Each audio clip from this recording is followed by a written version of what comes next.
a interdit les chemins qui peuvent nous amener à tomber dans ces shirks-là. C'est notre chapitre. J'espère que vous n'avez pas oublié. Le chapitre, on dit Himayatul Mustafa.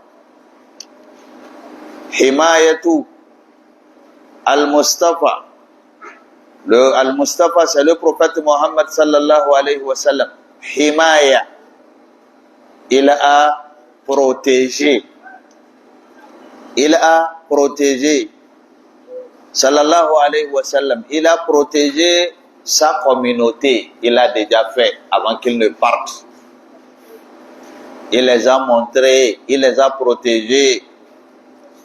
Janab al-Tawhid. Il a protégé leur tawhid pour eux. Il les a montré comment protéger leur tawhid pour que leur tawhid, leur unicité en Allah puisse les accompagner jusqu'à la fin de leur jour. Il les a montré comment faire pour sauvegarder leur tawhid. Le fait d'adorer Allah seul sans l'associer à autre chose. Il a fait cet effort-là. Janab al-Tawhid, wa saddihi kulla tariqin. Il a barré tous les chemins. Ce prophète, sallallahu alayhi wa sallam. Il a barré tous les chemins, yoselu ila shirki, qui peut vous conduire au shirk, le contraire de Tawhid. Mes chers frères en islam, dans nos prêches passés, nous avions amené le verset du Saint-Coran qui démontre que le prophète sallallahu alayhi wa sallam a fourni beaucoup d'efforts pour sauvegarder le tawhid de sa communauté et les empêcher à tomber dans le piège de shirk. Nous avions amené où Allah dit laqad ja'akum rasulun min anfusikum azizun alayhi ma anittum harisun alaykum bil mu'minina raufur rahim wa in tawallaw faqul hasbiyallahu la ilaha illa huwa alayhi tawakkaltu wa huwa rabbul arshil azim. Nous avions développé cela. Allah nous a dit, certes, un prophète vous est parvenu de vous-même. Il y a un prophète qui est sorti de vous-même, un humain comme vous. Ce prophète-là, il a des attributs. Il a des caractères, des comportements. Premièrement, Azizun alayhi ma anittum. Tout ce qui peut être souffrance pour vous, c'est une souffrance pour lui. C'est pénible pour lui. Il n'est pas content de cela. Quand vous êtes en train de faire quelque chose qui n'est pas bon pour vous, alors il n'est pas content que vous le fassiez. Alors il se lève et vous empêche cela. Harisun alaykum. À chaque instant, il est prêt. Il est aux aguets. Il est attentif sur vous. Bil mu'minina raufur rahim. En ce qui concerne les croyants, il est tolérant. Il est patient. Il va doucement avec eux pour leur montrer le chemin qui peut les amener dans le paradis. Nous avions lu ce verset et nous avions lu aussi le premier hadith. Le premier hadith où le prophète Mohammed sallallahu alayhi wa sallam a dit de ne pas nous laisser nos maisons comme des cimetières, ou bien, et il a dit également de ne pas trop visiter sa tombe. D'ailleurs, c'est le sujet essentiel de notre chapitre. La taj'alu qabri idan. Ne prenez pas ma tombe comme lieu de visite à chaque fois. Donc, le dernier hadith que nous avions lu avant de partir la semaine passée, c'est le hadith où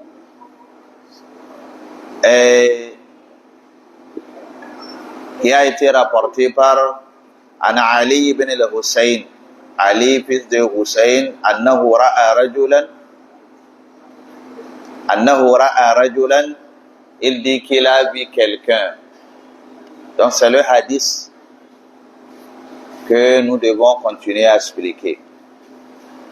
Après le premier hadith que le prophète sallam a dit, wa sallu alayya, faites-moi le salati où que vous que soyez, votre salati me parviendra. Donc dans ce hadith, de l'autre hadith, on nous dit de ne pas aller vers la tombe du prophète à chaque fois, tout simplement pour faire salat al-nabi. Non, vous pouvez le faire là où vous soyez. Donc le hadith que nous avions rapidement lu la dernière fois et que nous devons expliquer aujourd'hui, qawluhu wa ana Ali ibn al-Hussein, il a expliqué déjà. Ce Ali ibn al-Hussein radiyallahu anhu, ce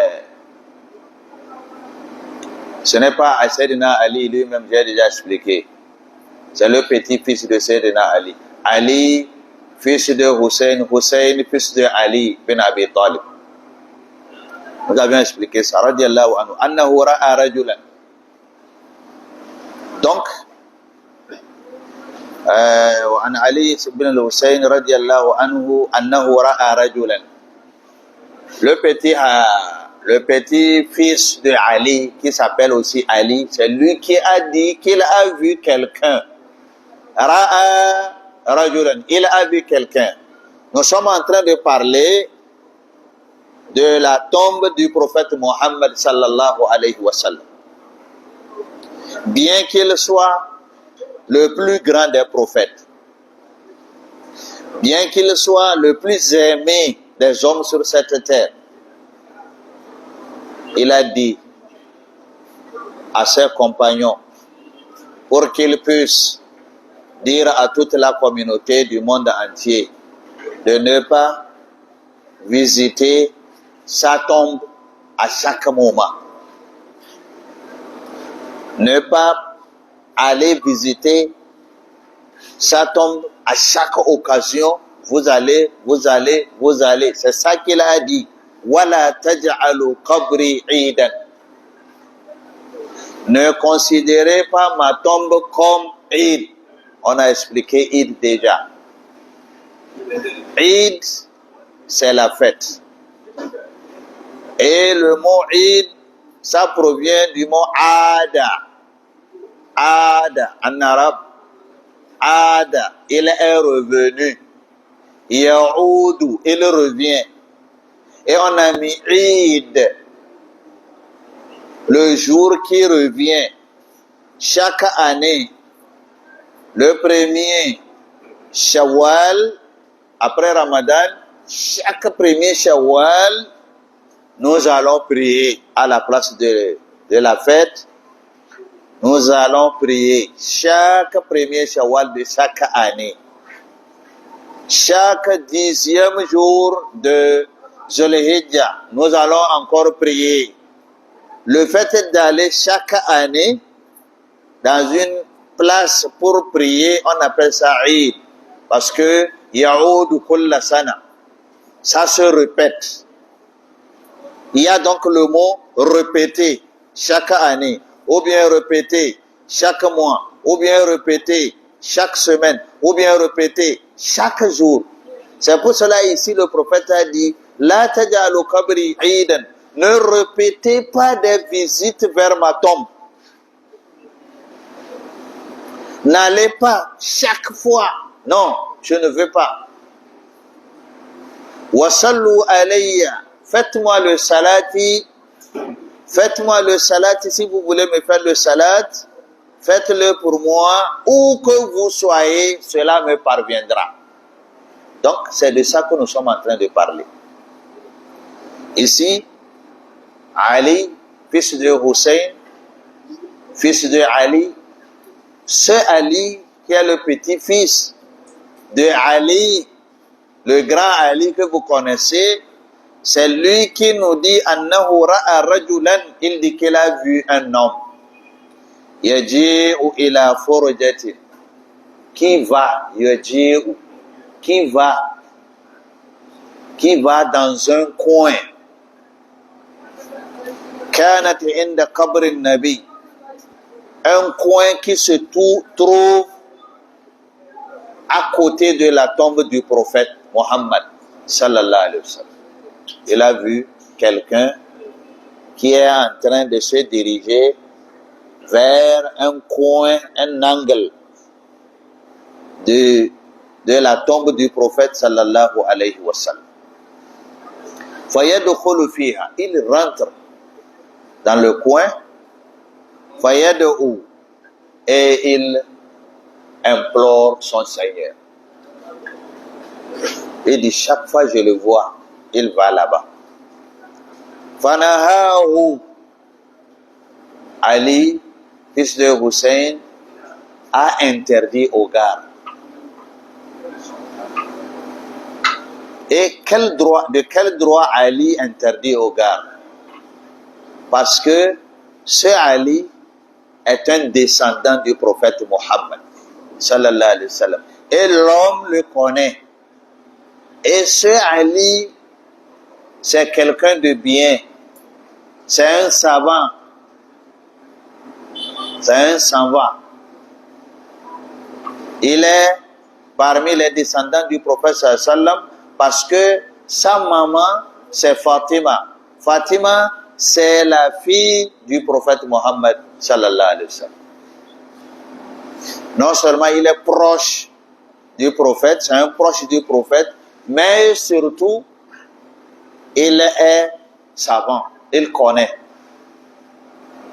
Fanahahu, il lui a interdit. Wakala, et a dit au gars, ala uhaddisukum hadisan, vous ne voulez pas que je vous donne un hadith, que je vous parle d'un hadith.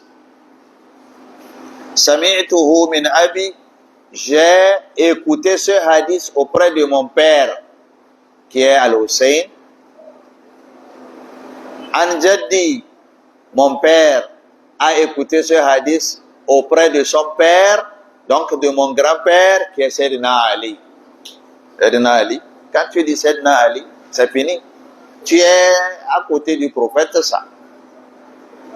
Tu es à côté du prophète.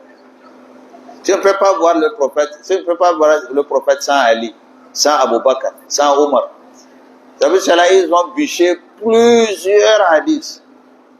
Qu'est-ce que Ali a dit en Rasulullah sallallahu alayhi wa sallam? Le prophète sallallahu alayhi wa sallam a dit, il a dit, la tattakhidhu qabri ida. C'est Ali qui est en train de dire au gars qui est rentré dans le coin de la tombe du prophète. C'est lui qui le dit. Ali qui le dit. Et j'ai entendu mon grand-grand-père.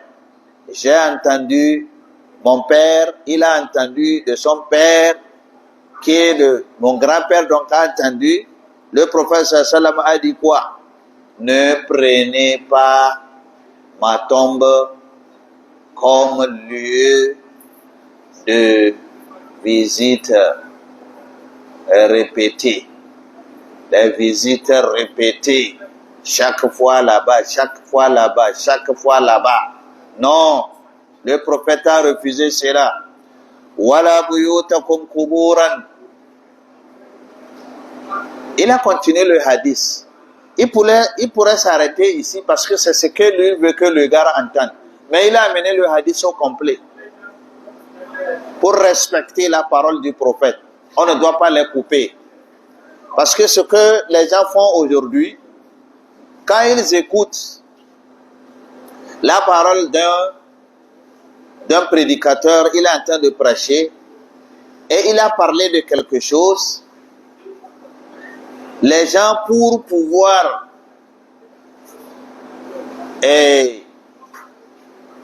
faire circuler des mauvais propos contre ce prédicateur-là, on coupe une partie au détriment de l'autre et on envoie sur des TikTok.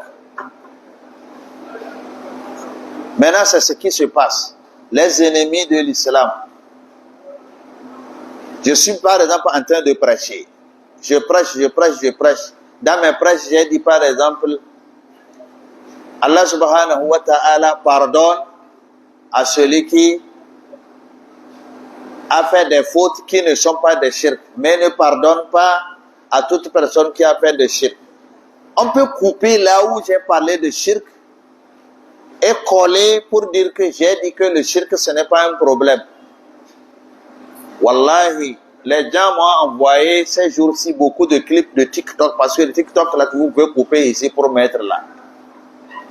Que un certain Oussaz qui est Albani Zaria, qui est déjà décédé, qu'il a dit que le Saint-Coran n'est pas la parole de Dieu. Celui qui a dit que le Saint-Coran est la parole de Dieu est un kafir. On a pris ça, on a envoyé, jusque c'est tombé avec Allah Madi qu'il m'a envoyé.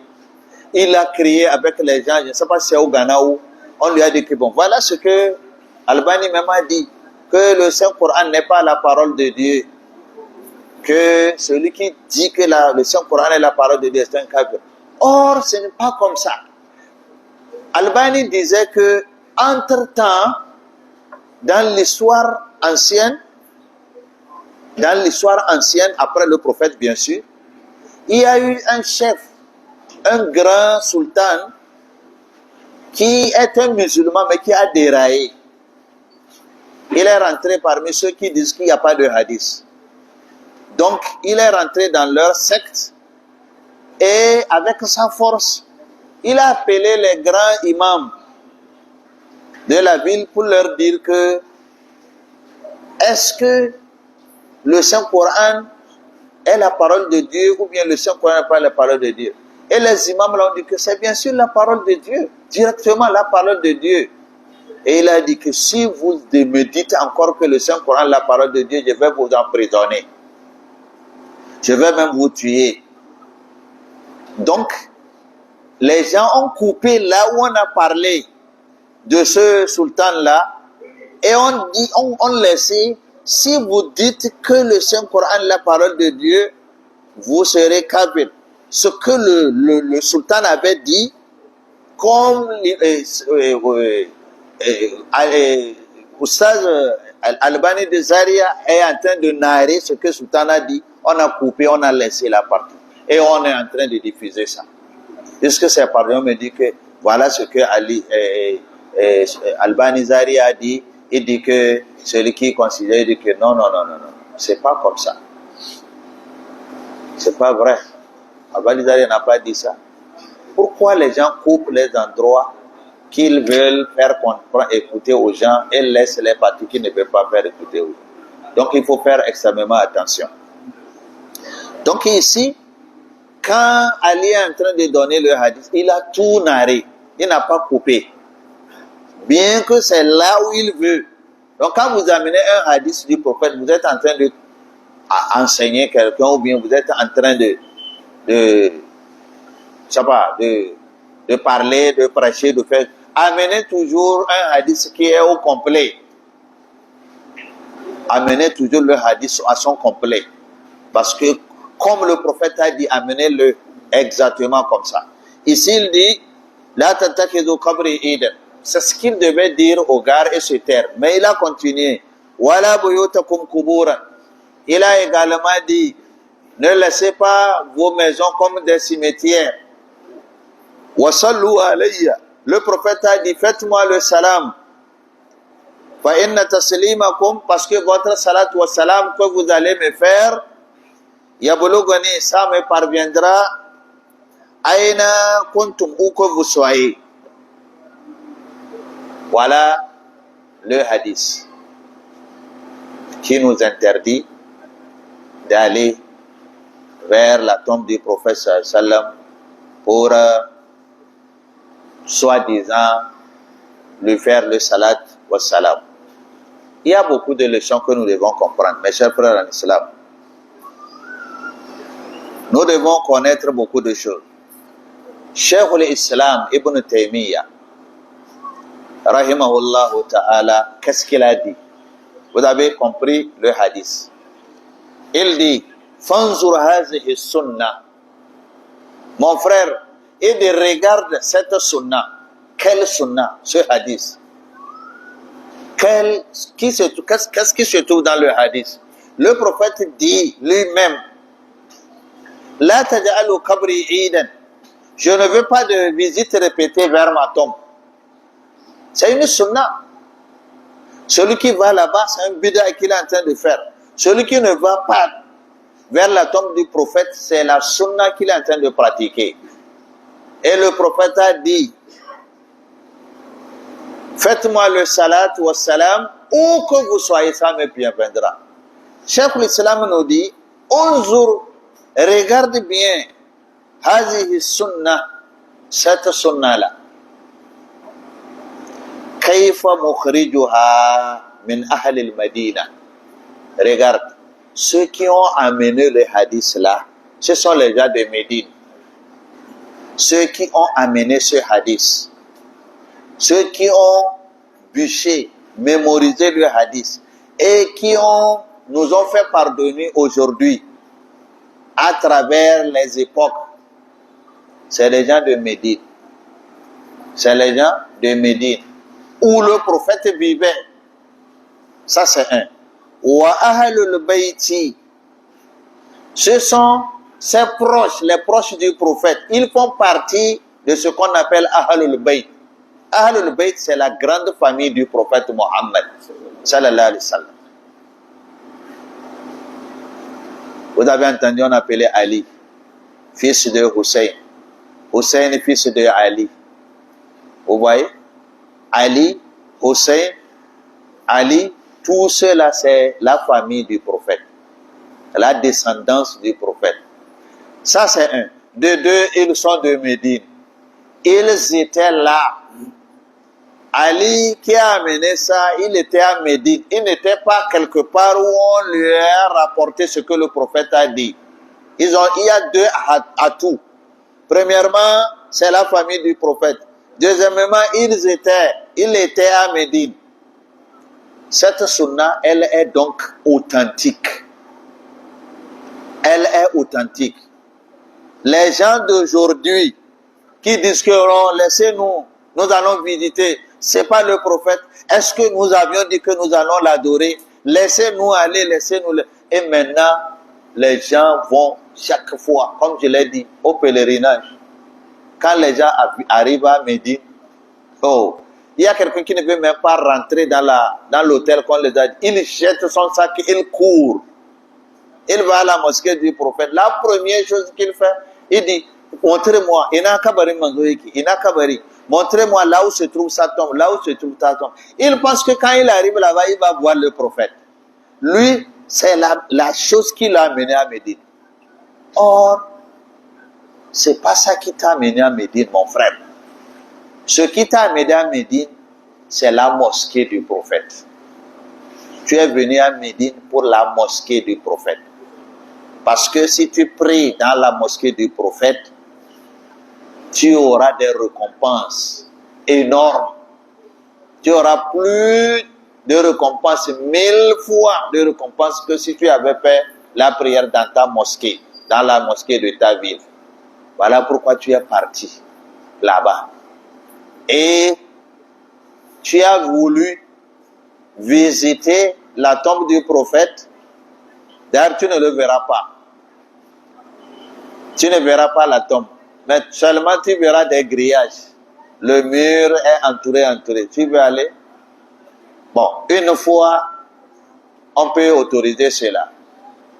Et arrivé là-bas, qu'est-ce que tu fais? Tu vas implorer Dieu là-bas. Haram. Non. Tu vas lui faire le salat ala nabi. Allahumma salli wa sallim wa barik alayka. Assalamu alayka ya Rasulallah. À côté, Assalamu alayka ya Rasulallah. Et tu passes. C'est tout. Demain, tu reviens tu es rentré dans le bid'a. Pourquoi? Il a dit, je ne veux pas de visite répétée. La taj'alu qabri ida. Je vous dis que les pèlerins, c'est ce qu'ils font. Les matins, ils vont. Dans l'après-midi, ils vont. Les matins, c'est pour cela les gens de Médine, la mosquée de Médine, ils ferment les passages pour aller. On ferme dans la matinée. Pour ouvrir sera le soir pour un temps. Les femmes apparaissent, les choses. Trop de visites parce que les gens sont ignorants. Les gens sont ignorants. On ne connaît pas la sunna. Il dit Fanzur hadi sunna kayfa mukhrijuha min ahli al-Madina. Les gens de Médine ont amené ce sunna. Wa ahli al-bayt allazina lahum min rasulillahi qurbun nasaba. Les gens qui ont amené ce hadith, c'est des gens qui sont les plus proches du prophète Mohammed sallallahu alayhi wa sallam. Oui. Ils sont les plus proches. Wa qurb dar, ils sont les plus proches du prophète en famille. Ils sont aussi les plus proches du prophète en lieu. En lieu, ils sont à Médine. Ils étaient là-bas. Quand le prophète était là, ils étaient là. C'est eux qui ont rapporté. Ils ont vu le prophète. Sayyidina Ali bin Abi Talib, il a vu le prophète. De son vivant, il a vu le prophète après sa mort. Il a écouté ce que le prophète a dit.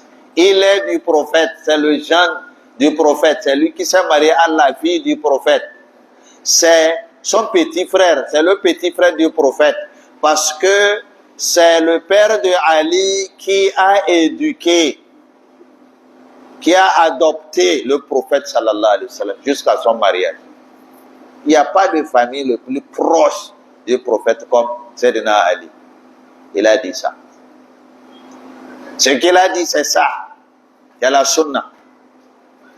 C'est Ibn Taymiyyah qui nous dit comme ça. Oui. Il dit لأنهم إلى ذلك أهوج من غيرهم.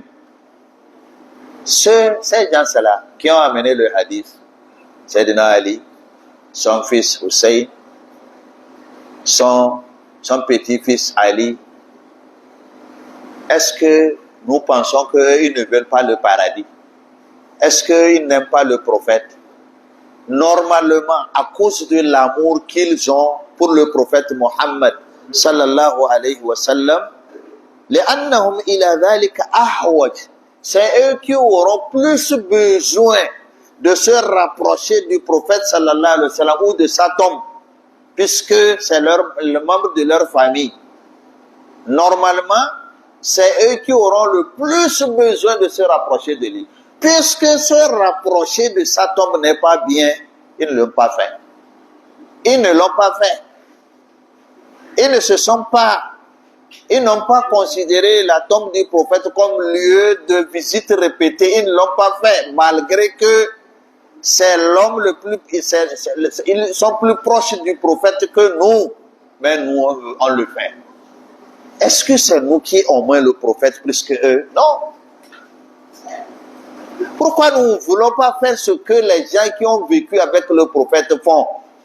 Est-ce que c'est nous qui connaissons le prophète plus que... Est-ce que c'est nous qui aimons le prophète plus que... C'est ça Ibn Taymiyyah qui nous dit ici. Il dit لأنهم إلى ذلك أهوج من غيرهم. C'est des gens qui ont besoin du prophète que toute personne. Mais ils ne s'approchent pas de sa tombe. Pourquoi nous le faisons? Eux, ils le connaissent. Nous ne le connaissons même pas. Eux, c'est leurs frères. C'est leurs parents. Mais ils ne le font pas. فَكَانُوا لَهُ أَضْبَطْ. Mais sur ces instructions, ils sont les plus qui respectent, les plus respectueux des consignes du prophète sallallahu alayhi wa sallam. Puisqu'il a dit ne faites pas, ils ne le font pas. Malgré leur amour, malgré leur proximité, malgré, ils respectent les consignes qu'il a données. Et nous, on veut lui montrer quoi?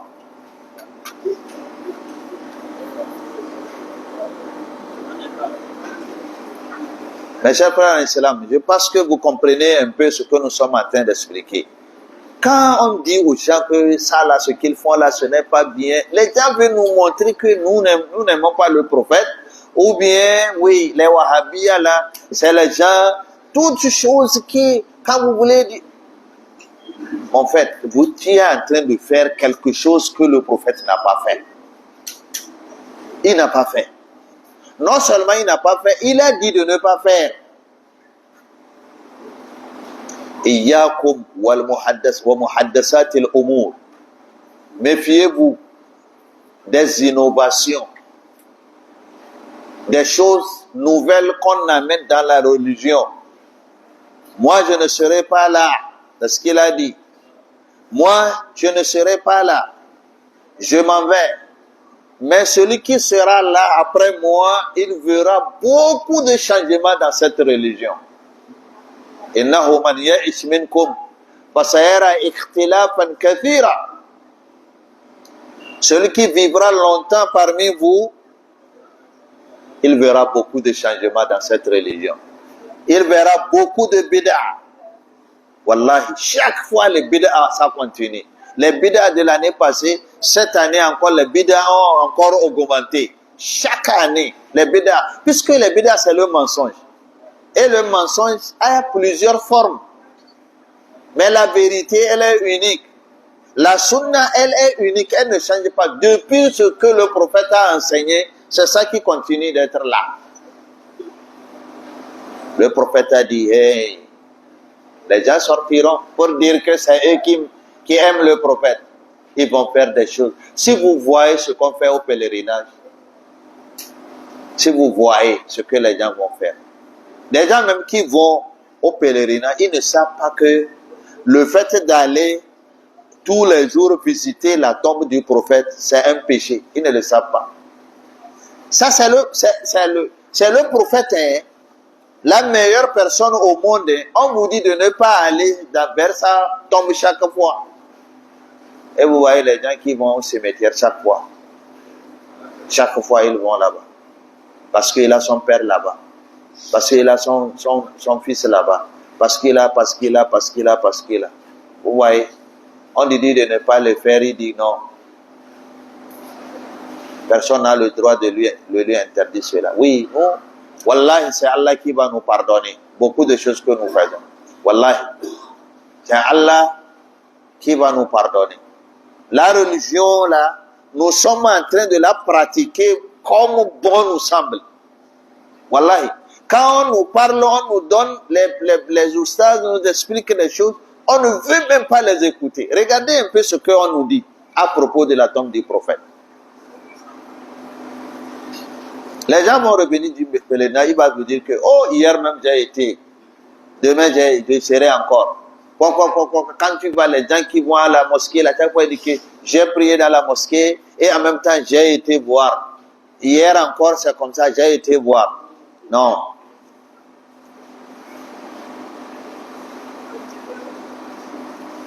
Il y a un hadith, mais le temps ne me permet pas. Il y a un autre hadith que Saïd ibn Mansour a rapporté dans son livre Sunan, qui nous parle un peu de ce hadith qui a été rapporté par Ali, fils de Hussein. Et ce hadith-là va nous expliquer encore vraiment que les membres les plus proches de la famille du prophète sallam, c'est des gens qui respectent, qui pratiquent la sunna plus que tous. Et les gens ont menti en leur nom.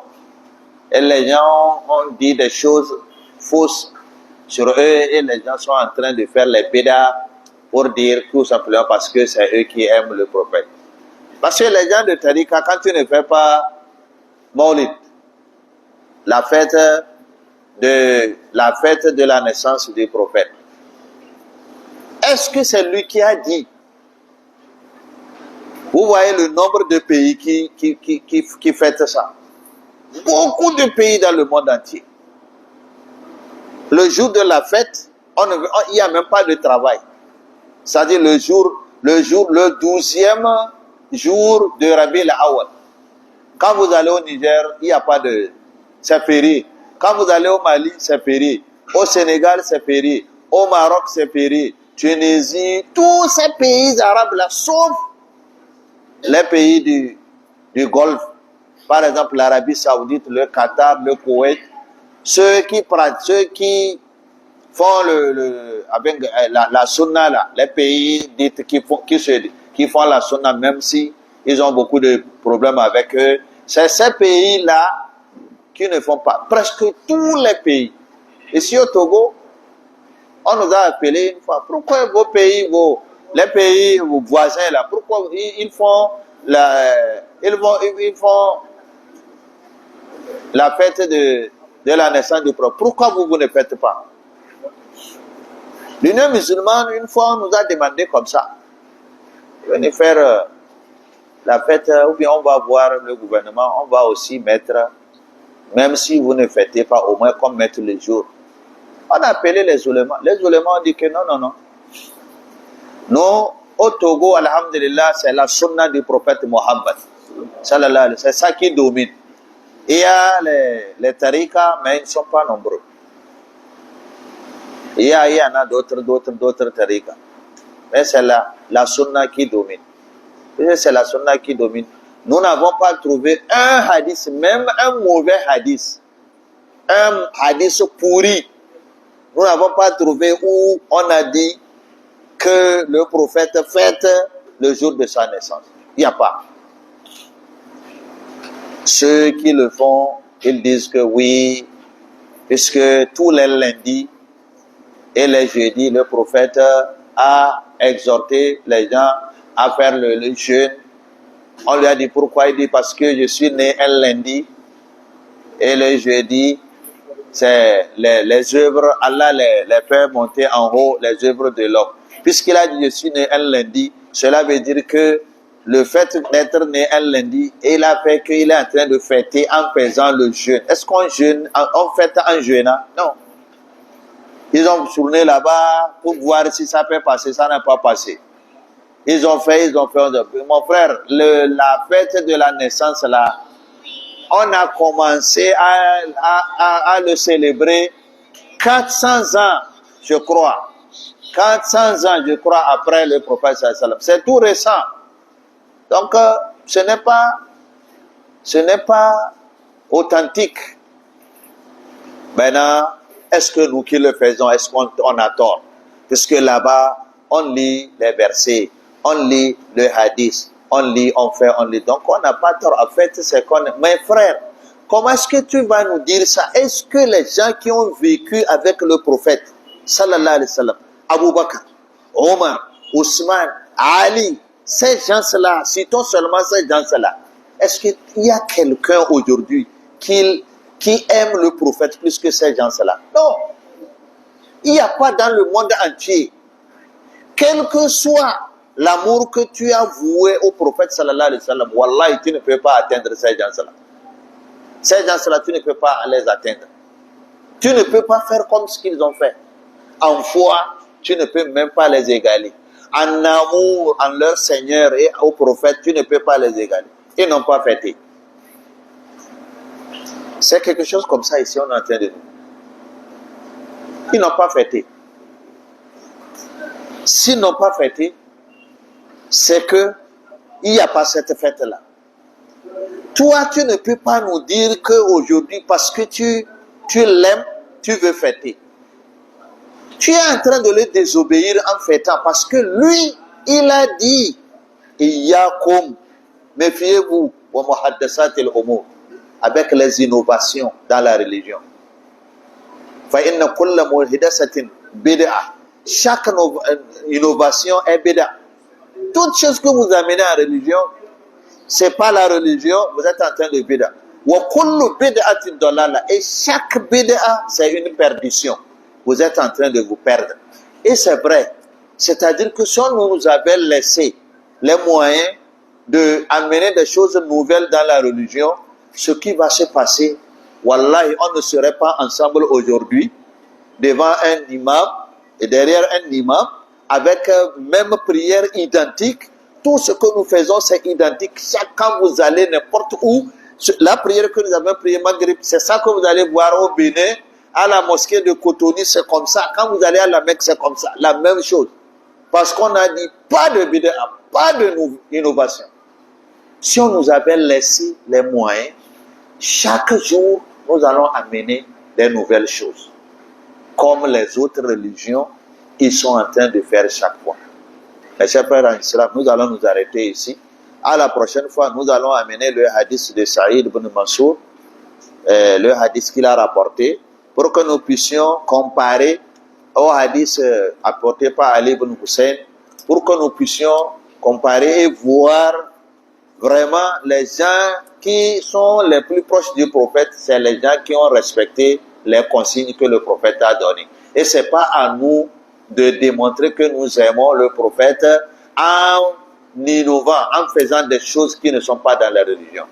Que Allah nous en garde. Wa sallallahu ala sayyidina wa habibina Muhammadin wa ala alihi wa sahbihi wa sallam. Wassalamu alaikum wa rahmatullahi wa barakatuh.